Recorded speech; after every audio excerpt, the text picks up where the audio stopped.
के बाद अब सागवाड़ा उप जिला कारागृह में 12 बंदी कोरोना संक्रमित पाए गए हैं। वहीं 5 जेल के कार्मिक भी संक्रमित हुए हैं। डूंगरपुर जिले में मेडिकल कॉलेज लैबोरेटरी से आई रिपोर्ट में सागवाड़ा उप जिला कारागृह में कोरोना विस्फोट हो गया। जेल में 76 बंदी और 15 का स्टाफ है जिनके कोरोना की जांच करवाई गई थी। रिपोर्ट में 15 बंदी और 5 कार्मिक कोरोना संक्रमित पाए गए हैं। जेल में बंदियों और कार्मिकों के पॉजिटिव आने की खबर के बाद जेल प्रशासन में हड़कंप मच गया। कोरोना संक्रमित बंदियों को अलग करते हुए उन्हें अलग से बैरक में रखा गया है। हालांकि किसी भी बंदी की हालत गंभीर नहीं बताई जा रही है। जेल में डॉक्टर्स की टीम ने मरीजों की जांच करते हुए दवाइयां भी दी है। कारागृह सागवाड़ा में मैंने 5 तारीख को मुलजिम में स्टाफ का कोविड-19 का टेस्ट करवाया था। उनकी रिपोर्ट कल शाम 3 बजे प्राप्त हुई। उनमें से 15 मुलजिम और 5 स्टाफ कोरोना पॉजिटिव आए गए। उन बंदियों को मैंने सैनिटाइजर करा, अलग बैरिक में क्वारंटाइन रख दिया और उनको वैक्सीन की दवाइयाँ सब प्रबंध कर दी गई और स्टाफ की सबकी व्यवस्था कर दी। संक्रमण के इस दौर में परिवार और फर्ज की जिम्मेदारी निभाना आसान नहीं है, लेकिन ये महिला अधिकारियों की हिम्मत और जज्बा है कि वे इसे बखूबी निभा रही हैं। अपने परिवार और बच्चों से दूर रहकर सरकार की दी गई ड्यूटी को पूरी मुस्तैदी से अंजाम दे रही हैं। जालोर जिले के सायला उपखंड अधिकारी सीमा तिवारी पूरी मुस्तैदी से ये मोर्चा संभाले हुए हैं। जालोर जिले के सायला उपखंड क्षेत्र में प्रवासी है वो अधिक संख्या में आते हैं। ऐसे में उपखंड प्रशासन की वह जिम्मेदारियां हैं वो अधिक बढ़ जाती है। ऐसे में यहाँ के उपखंड अधिकारी सीमा तिवारी ने पूरी तरीके से मोर्चा संभाल रखा है। क्वारंटीन सेंटर बनाए गए हैं ताकि लोगों को जो पीड़ित है उन्हें पहुंचाया जा सके, उन्हें सहायता दी जा सके। ऐसे में कोरोना गाइडलाइन की पालना को लेकर भी विशेष जिम्मेदारियां हैं। ऐसे में किस तरीके से काम किया जा रहा है, मैडम से बात करते हैं कि किस तरीके से पूरा काम किया जा रहा है। जो लोग बाहर से प्रवासी आए हैं, वैसे पिछले साल भी हम लोगों ने लॉकडाउन में इन सब चीज़ों को मॉनिटर किया था। बहुत खतरा रहता है बाहर से प्रवासी आते हैं जब, क्योंकि एग्जैक्टली ये नहीं पता होता है कि वो 72 आवर्स पहले की उनकी रिपोर्ट्स होती है। तो हो सकता है कि वो आने के दौरान रास्ते में पॉजिटिव हुआ हो, तो ये थोड़ा सा मुश्किल हो जाता है। तो हम लोगों ने इसके लिए ये रणनीति बना रखी है कि हर ग्राम पंचायत स्तर पर वार्ड प्रभारी बना रखे हैं हमने। उसके अलावा आशा सहयोगिनी हैं या आंगनवाड़ी के जो कार्यकर्ता हैं, ANMs हैं, वो डेली जो है विजिट करती हैं, टीम बना रखी है। और इसको 3-4 स्तरों में बना रखा है कि सबसे पहले वो लोग विजिट करके उनके ILI सिम्टम्स वगैरह चेक करते हैं। फिर वही जो है संबंधित वार्ड प्रभारी को देते हैं। वार्ड प्रभारी जो है वो PO को देता है और PO जिनसे कांटेक्ट करता है उनको रैंडमली मैं तहसीलदार जी वगैरह फोन करके ये इंक्वायर करते हैं कि क्या आपके यहाँ टीम आई थी, सारा सर्वे किया था। और 15 दिन तक उनको इसलिए भी क्वारंटीन रखते हैं ताकि अगर उनके सिम्टम्स आए हैं तो उससे बाकी लोगों को वो पॉजिटिव नहीं करें। लोगों को बचाव के साथ साथ आपको खुद को भी ध्यान रखना पड़ता है। ऐसे में आप और आपके जो फील्ड के कर्मचारी हैं उनको आप लोगों की तरफ से किस तरीके की हिदायत दी जाती है ताकि वो भी बच सके? जैसे हम लोग रेगुलर विजिट करते हैं, गश्त करते हैं, उसमें जहाँ जो लोग हमें पाया जाता है कि जो उल्लंघन कर रहे हैं, पहली बात तो उनको, और आपको जैसे पता ही है कि अभी संस्थागत क्वारंटीन का जो रूल आया है 3 तारीख से, उसके बाद हमने 3 तारीख को भी 10 लोगों को, ऐसे लोगों को क्वारंटीन किया था। और उसके लिए भी हमने हर ग्राम स्तर पे पूरी सुविधाएं उपलब्ध करा रखी है। उसके अलावा हमने 2 कोविड केयर सेंटर बनाए हैं। एक तो CSC के अंदर है जिसमें 10 बेड्स की फैसिलिटी है और एक अम्बेडकर छात्रावास में हमने बनाया है जहाँ करीब नियर 30 बेड्स की फैसिलिटी है। बताया कि यहाँ पर 2 कोविड केयर सेंटर भी बनाए हैं ताकि जो कोरोना संक्रमित लोग हैं उन्हें रखा जा सके। प्रवासियों की विशेष निगरानी रखी जा रही है। शादी समारोह है उनमें भी विशेष प्रकार की जो है जांच की जा रही है। यहाँ सायला क्षेत्र में कल ही 1 लाख रुपए का जुर्माना भी लगाया है ताकि लोगों में अवेयरनेस आए, लोग कोरोना गाइडलाइन की पालना अवश्य करें। श्याम बिश्नोई, न्यूज 18 राजस्थान, जालोर। कोरोना के कहर के लिए सिर्फ सरकार और को कसूरवार नहीं ठहराया जा सकता है। मौत की इस सुनामी के लिए समाज भी जिम्मेदार है। तभी लोग जमकर कोरोना गाइडलाइन की धज्जियां उड़ा रहे हैं, मौत को दावत दे रहे हैं और सबक सीखने का नाम भी नहीं ले रहे। ताजा मामला सीकर के खिरवा गांव का है। 21 दिन में 21 लोगों की मौत। आखिर कब जागेंगे हम? कब सीखेंगे प्रोटोकॉल की पालना? याद रखना सीकर का सबक। सावधानी हटी, दुर्घटना घटी। हम तो कल चाह रहे हैं कि गांव के अंदर अगर 2500 आदमी है तो 2500 की पूरा को कराना चाह रहे हैं। सबकी सैंपलिंग हो गई। इस आरोप प्रत्यारोप में खुद को पाक साफ दिखाने की कोशिश नहीं, मौत से निजात पाने की झटपटाहट है। मौत से अधिक भयावह मौत का डर होता है, जो सीकर के खीरवा के बाशिंदों को दिन रात परेशान किए हुए है। सोते जागते, उठते बैठते हर वक्त इन्हें मौत का खौफ सताता है। हम तो कल चाह रहे हैं कि गांव के अंदर अगर 2500 आदमी है तो 2500 की पूरा को कराना चाह रहे हैं। सबकी सैंपलिंग हो गई। अब इस खौफ की वजह समझिए। सीकर के खीरवा गांव में 21 दिन में 21 लोगों की मौत हो गई। मौत की वजह प्रोटोकॉल की अनदेखी बताई जा रही है। गांव के एक व्यक्ति की गुजरात में कोरोना से मौत हो गई थी। 21 अप्रैल को उसका शव खीरवा गांव लाया गया। शव को सीधे कब्रिस्तान ले जाने के बजाय मृतक के घर ले जाया गया। परिजनों ने शव को किट से बाहर निकाल दिया। जनाजे में 150 से भी अधिक लोग शामिल हुए। बताया जा रहा है कि गांव में शव थैले में लाया गया था, लेकिन लोगों ने उसे प्लास्टिक के थैले से निकाल लिया। शव को हाथ लगाने के बाद इतने लोग संक्रमित हुए। माना जा रहा है कि मौत कोरोना से ही हुई। 21 दिन में 21 लोगों की मौत के बाद प्रशासनिक अमले ने गांव को संक्रमण मुक्त बनाने का काम शुरू कर दिया। प्रशासन ने पूरे गांव में सैनिटाइजर का छिड़काव करवाया और लोगों के सैंपल भी लिए। गांव में 6 लोग कोरोना पॉजिटिव पाए गए हैं, जिसके बाद पूरे गांव को जीरो मोबिलिटी घोषित कर दिया गया है। लेकिन मोटे तौर पर 21 दिन में 21 लोगों की मौत की वजह कोरोना गाइडलाइंस की अनदेखी माना जा रहा है।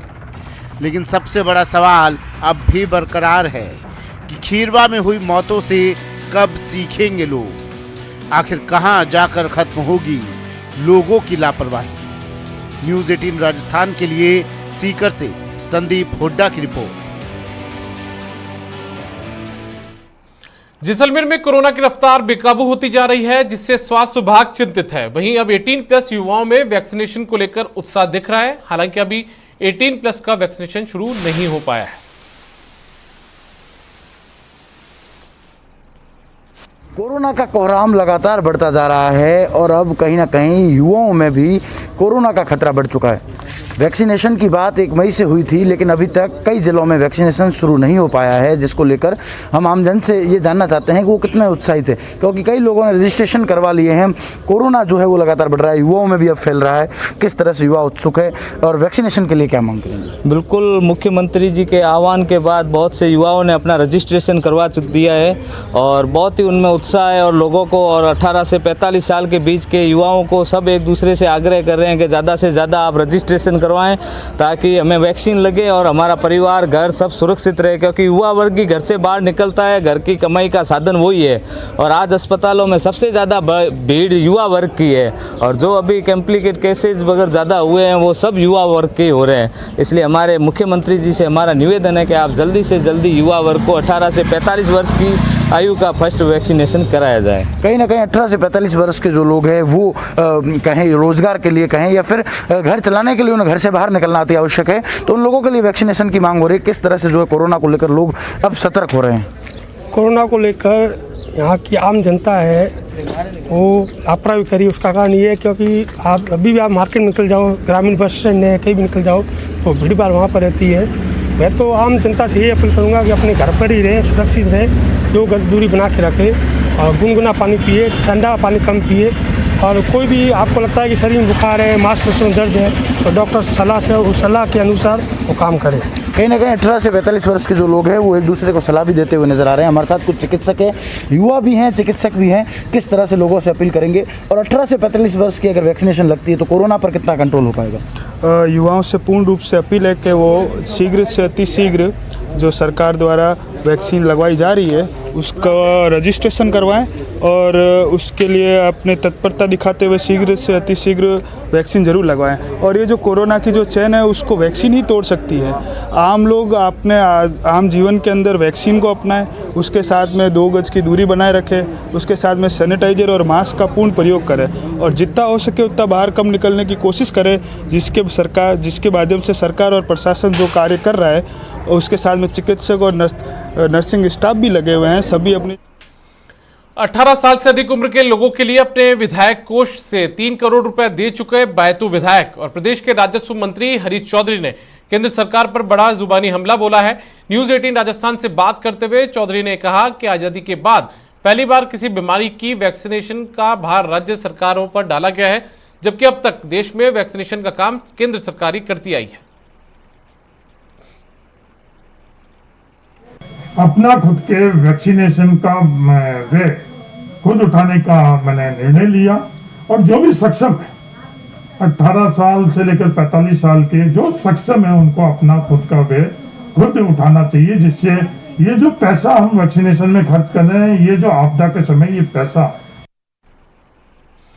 प्रदेश के अल्पसंख्यक मामलात के मंत्री साले मोहम्मद ने गाइडलाइंस का पालन करते हुए शब्बे कद्र की इबादत और ईद की नमाज अदा करने की अपील की है। न्यूज़ 18 राजस्थान से खास बातचीत में साले मोहम्मद ने कहा कि पैगंबर इस्लाम का फरमान है कि जहां वबा फैली हो ऐसे स्थान पर जाने से बचें और मानव जीवन को बचाने में सहयोग करें। उन्होंने प्रदेशवासियों से अपील की है कि शब्बे कद्र की इबादत अपने घरों में रहकर करें। इस दौरान देश एवं प्रदेश में अमन चैन और वबा से मुक्ति की दुआ करें ताकि हमारे प्रदेश एवं देश में खुशहाली आए। न्यूज़ 18 राजस्थान से खास बातचीत करने के लिए मौजूद है राजस्थान सरकार के काबीना मंत्री साले मोहम्मद। साले मोहम्मद जी पोखरण प्रवास पर हैं, बात करने की कोशिश करते हैं। सर पोखरण दौरा किया, क्या स्थिति कोरोना को लेकर? आज वैसे मैं काफ़ी दिनों के बाद में पोखरण आना मैं खुद ही पॉजिटिव हो गया था और नेगेटिव होने के बाद में तमाम मैंने जिला स्तर के अधिकारियों की भी अलग से मीटिंग ली। वहाँ पर तमाम जो जिला स्तर में जो जिस प्रकार से हमारे कोविड वार्ड है, वहाँ पर तमाम जो पेशेंट्स आ रहे हैं उनकी सुविधाओं के बारे में है, उनके जो रिश्तेदार साथ में खाने पीने की व्यवस्थाएं हैं, तो तमाम चीज़ों पे हमने विस्तार से जानकारी ली वहाँ पर। तो हर तरह की हम जैसलमेर में किसी प्रकार की कोई दिक्कत नहीं है, न तो कोई इंजेक्शन मेडिसिन की कमी है और न ऑक्सीजन की कमी है। जब जब की ज़रूरत होती है जिस ज़िले के हिसाब से, तो तमाम हम जोधपुर, बीकानेर, बाड़मेर वहाँ से हम ऑक्सीजन की व्यवस्था भी कर रहे हैं। तो हम प्रयास कर रहे हैं कि जैसलमेर ज़िले के लोगों को कम परेशानी हो, उसके लिए तमाम हमारी व्यवस्थाएँ अच्छी हो। उसी प्रकार क्योंकि 2 बड़े विधानसभा हैं, पोखरण और जैसलमेर, और अभी जो सबसे बड़ी बात दिक्कत जो हमारे सामने आ रही है कि जो ग्रामीण क्षेत्र में जिस प्रकार से पेशेंट ज़्यादा आ रहे हैं वो हमारे लिए चिंता का विषय है। क्योंकि पिछली बार देखा था हमने शहरों में बहुत संख्या ज़्यादा थी और अब की बार सबसे ज़्यादा ग्रामीण क्षेत्र में और 50% दोनों विधानसभाओं में। तो पोखरण में मैंने तमाम जर हमारे डॉक्टर्स हैं या BCMHO है, SDM और तमाम अधिकारी जो जुड़े हुए हैं, उन सबको हमने निर्देश दिए हैं कि यहाँ पर कोविड के जो वार्ड हैं, पेशेंट्स आ रहे हैं, उनकी ऑक्सीजन की व्यवस्था भी यहाँ पर हो और जो यहाँ पर एक जो शुरुआती दौर में जो ट्रीटमेंट देना चाहिए वो तमाम व्यवस्था यहाँ पर हमने करने के निर्देश दिए हैं। और कोशिश ये कर रहे हैं क्योंकि अभी मेडिसिन, रेमडेसिविर और तमाम इंजेक्शन जो है वो जिला स्तर पर ही हो रहे हैं। तो मैंने कलेक्टर और तमाम अधिकारियों को कहा है कि हम आने वाले टाइम में हम जल्दी ही पोखरण में शुरू कर दें। तो क्योंकि 110 किलोमीटर की दूरी अपने आप में बहुत ज़्यादा लंबी दूरी है, तो तमाम व्यवस्था हम यहाँ पर शुरू कर दें। तो उसके लिए हम प्रयास करें कि यहाँ ऑक्सीजन का प्लांट जल्दी लग जाए। क्योंकि आधा प्लांट जो है हम राज्य सरकार से, चिकित्सा मंत्री से मैंने खुद ने फ़ोन पे वार्ता की है, उनसे भी कहा है कि जो प्लांट शिफ्ट करना है यहाँ पर पोखरण में, वो प्लांट जल्दी शिफ्ट हो जाए। ये थे न्यूज़ 18 राजस्थान से खास बातचीत करने के लिए मिले कैबिनेट मंत्री साले मोहम्मद। इन्होंने पोखरण स्थान में बड़ी सौगात दी है, बड़ी सौगात है और कोरोना गाइडलाइन की संपूर्ण पालना की अपील की और रमज़ान का माह चल रहा है, घर में इबादत करने की अपील की है। कैमरामैन गजन सुथार के साथ सावल दादरतु, न्यूज़ 18 पोखरण। कोटा रेंज के ग्रामीण कांस्टेबल्स को गांव में ही रहने के निर्देश दिए गए हैं ताकि गांव में गाइडलाइन की पालना सख्ती के साथ करवाई जा सके। ग्रामीण इलाकों में बढ़ते कोरोना संक्रमण को देखते हुए कोटा रेंज पुलिस ने यह आदेश जारी किया है। साथ ही मध्य प्रदेश की सीमाओं को पूरी तरह से सील कर दिया गया है। लॉकडाउन को लेकर तैयारियां मुकम्मल कर ली गई है। कोटा रेंज के IG रवि दत्त लगातार कोटा रेंज में पुलिस अधिकारियों की बैठक लेकर और रेंज का दौरा कर विशेष निर्देश दे रहे हैं। साथ ही पुलिस कर्मियों द्वारा कोटा रेंज में 300 शादियों को समझाइश के द्वारा निरस्त करवाया गया है। कोटा रेंज के IG से इस पूरे मसले पर खास बात की हमारे संवाददाता शाकिर अली ने। लॉकडाउन को लेकर तैयारियां मुकम्मल कर ली गई है। रेंज के आईजी रविदत्त गौड़ लगातार जो है संभाग का दौरा कर रहे हैं। पुलिस अधिकारियों को विशेष निर्देश दिए जा रहे हैं और इस वक्त हमारे साथ मौजूद हैं। हम बात करने की कोशिश करते हैं। सर, कल से लॉकडाउन शुरू हो रहा है, किस तरह संभाग में व्यवस्थाएं की गई है, कोटा में किस तरह की व्यवस्थाएं की गई? पिछले दिनों से देखा जा रहा है कि ग्रामीण क्षेत्रों में कोरोना संक्रमण लगातार बढ़ता जा रहा है। ग्रामीण क्षेत्रों में संक्रमण बढ़ना वास्तव में चिंता की बात है, जिसका एक मुख्य कारण ग्रामीण क्षेत्रों में शादियां आयोजित होना भी है। इसके लिए हमने प्रत्येक थाने के बीट कांस्टेबल को अपने बीट क्षेत्र के गांवों में भेज करके जिन घरों में शादियां उनकी सूची बनवाई गई। बीट कांस्टेबल्स ने और एसएचओज ने और बीट इंचार्जेस ने मिलकर के शादी के आयोजकों से संपर्क करके उन्हें इस बात के लिए समझाया कि आप कोरोना संक्रमण के बाद शादी करें। इसके लिए हमने उनके समाज के मुखियाओं की मदद भी ली। इस तरह से हमने कोटा रेंज में करीब 300 शादियां इस तरह की रुकवाई है और वो कोरोना संक्रमण के बाद शादी करेंगे, इस बात का उन्होंने संकल्प भी लिया है। तो मुख्य इस समय हम पूरा ध्यान जो केंद्रित कर रहे हैं वो कोरोना गाइडलाइंस की पालना गाँवों में भी हो, इस पर विशेष दे रहे हैं। कल सुबह 5 बजे से जो नई गाइडलाइन जारी हुई है, जिसके तहत पूर्ण लॉकडाउन लगाया जा रहा है, उसकी पूर्ण पालना सुनिश्चित करने के लिए हमने प्रत्येक बीट कांस्टेबल को उनके बीट क्षेत्र के गाँव में ही रहने की हिदायत की गई है कि गाँव में रह कर के लोगों को समझाए और अगर जो शादियाँ हो रही है वो निर्धारित गाइडलाइन के हिसाब से हो, 11 से अधिक व्यक्ति इकट्ठा नहीं हो, किसी तरह का कोई समारोह आयोजित नहीं हो। चूँकि कोटा रेंज के कुछ ज़िले जैसे भीलवाड़ा, बारां, कोटा ग्रामीण, इनकी सीमाएँ मध्य प्रदेश राज्य से भी लगती है, इसलिए हमने जहाँ जहाँ एमपी से राजस्थान में आने वाले रास्ते हैं वहाँ पे बॉर्डर चेक पोस्ट लगाए हैं, चेक पोस्ट पे जाब्ता बढ़ा है और टोटली हमने कोशिश की है कि कोई भी व्यक्ति एक राज्य से दूसरे राज्य में नहीं आए। हालांकि गाइडलाइन के हिसाब से हम यह भी कोशिश करें कि एक गांव से दूसरे गांव या एक ज़िले से दूसरे ज़िले में भी लोगों का आवागमन केवल अति आवश्यक परिस्थितियों में, इमरजेंसी सिचुएशंस में ही हो, अदरवाइज़ उन्हें संपर्क नहीं करने दिया जाए एक दूसरे से। घबराए नहीं, जो भी सिम्टम नज़र आते हैं तो वो उसका टेस्ट करवाएं। रेंज के आईजी जो है लगातार संभाग का दौरा कर रहे हैं और ग्रामीण इलाकों में विशेष फोकस किया जा रहा है। बीट कांस्टेबलों को गांव में ही रहने के निर्देश दिए गए हैं ताकि जो शादियां हो रही है वो गाइडलाइन के मुताबिक हो सके। शाकिर अली, न्यूज़ 18, कोटा। सीएम अशोक गहलोत आज दोपहर 3 बजे श्रीगंगानगर के बहुप्रतीक्षित मेडिकल कॉलेज का शिलान्यास करेंगे। वीसी के जरिए होने वाले इस शिलान्यास समारोह में सीएम के अलावा केंद्रीय स्वास्थ्य मंत्री डॉक्टर हर्षवर्धन, सूबे के health minister doctor Raghu Sharma सहित स्थानीय जनप्रतिनिधि, विधायक राजकुमार गौड़ और सांसद निहालचंद मेघवाल मौजूद रहेंगे। मुख्यमंत्री अशोक गहलोत ने पिछले कार्यकाल के दौरान ही सन 2013 में श्रीगंगानगर के मेडिकल कॉलेज की नींव रखी थी, लेकिन विभिन्न कानूनी पेचीदगियों की वजह से निर्माण कार्य आगे नहीं बढ़ पाया था। श्री गंगानगर के मोस्ट अवेटेड मेडिकल कॉलेज का आज एक बार फिर से मुख्यमंत्री अशोक गहलोत के द्वारा दोपहर 3 बजे वर्चुअल शिलान्यास किया जाएगा। दोपहर 3 बजे होने जा रहे इस वर्चुअल शिलान्यास कार्यक्रम में मुख्यमंत्री अशोक गहलोत के अलावा केंद्रीय स्वास्थ्य मंत्री डॉक्टर हर्षवर्धन, सूबे के हेल्थ मिनिस्टर रघु शर्मा सहित स्थानीय विधायक राजकुमार गौड़ और सांसद निहालचंद मेघवाल भी शामिल रहेंगे। गौरतलब है कि ठीक 7.5 साल पहले मुख्यमंत्री अशोक गहलोत ने पिछले कार्यकाल के दौरान श्री गंगानगर के मेडिकल कॉलेज की नींव रखी थी, लेकिन विभिन्न कानूनी पेचीदगियों में फंसने की वजह से निर्माण कार्य शुरू नहीं हो पाया। आज आखिरकार एक बार फिर से श्री गंगानगर वासियों को आस जगी है, जब मुख्यमंत्री अशोक गहलोत दोपहर 3 बजे वर्चुअल कार्यक्रम के जरिए श्री गंगानगर के मोस्ट अवेटेड मेडिकल कॉलेज का निर्माण कार्य की शिलान्यास रखेंगे। अशोक शर्मा, न्यूज़ 18, श्री गंगानगर। आज मदर्स डे है, लेकिन कोरोना काल में ऐसी कई मां हैं जो चाहकर भी अपने बच्चों को गले नहीं लगा पा रही है। जोधपुर में भी एक मासूम अपनी मां से मिलने के लिए तड़प रहा है। पिछले 12 दिनों से मासूम की जुबान पर एक ही सवाल है, मां मुझे अपने पास क्यों नहीं आने देती है। बेटा बार बार पूछता है, क्या मैं अंदर आऊं? जवाब मिलता है, नहीं, मैं बीमार हूं, बेटा कौटिल्य, मुझसे दूर रहूं, ठीक होने के बाद हम खूब साथ में खेलेंगे। ये कहानी सिर्फ शिक्षिका भावना शर्मा और उनके मासूम कौटिल्य की नहीं है, बल्कि कई परिवार इस पीड़ा से गुजर रहे हैं और हर किसी की जुबान पर एक ही सवाल कि कब ठीक हो जाएंगे और मासूम को अपनी मां की गोद नसीब होगी।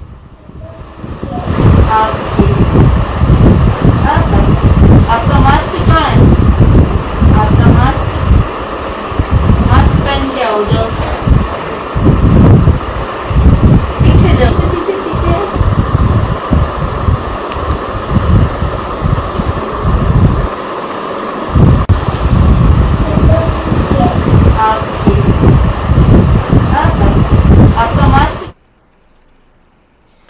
कोविड के बढ़ते कहर के बीच अस्पतालों में भर्ती मरीजों का तनाव खत्म करने के लिए तरह तरह के जतन हो रहे हैं।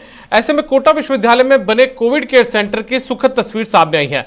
शुक्रवार को यहां भक्ति की बयार बह रही थी। शाम होते ही पूरा सेंटर ओम जय जगदीश हरे की धुन से गूंज उठा। कोरोना की दूसरी लहर ने कोटा में कोहराम मचा रखा है। अस्पतालों में लोग बेड और ऑक्सीजन के लिए परेशान हो रहे हैं। इस बीच कोविड केयर सेंटर में तनाव कम करने के लिए कई जतन किए जा रहे हैं।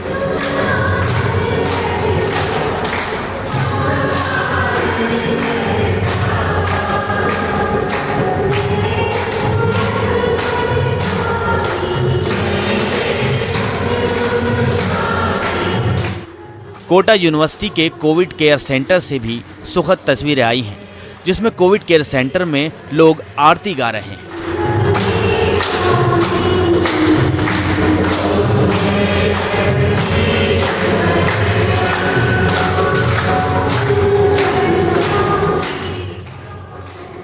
सेंटर के कर्मचारी, सफाई कर्मी भी मरीजों के साथ भक्ति की सरिता में सराबोर नजर आ रहे हैं।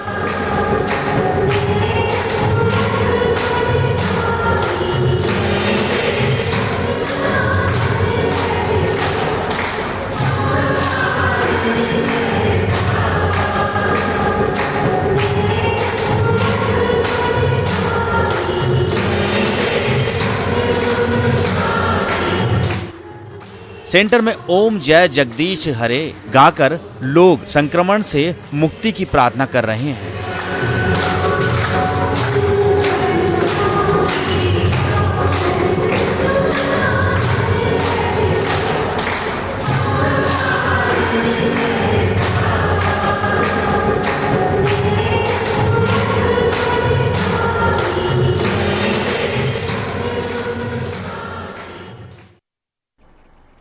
और इस बुलेटिन में फिलहाल इतना ही। नमस्कार।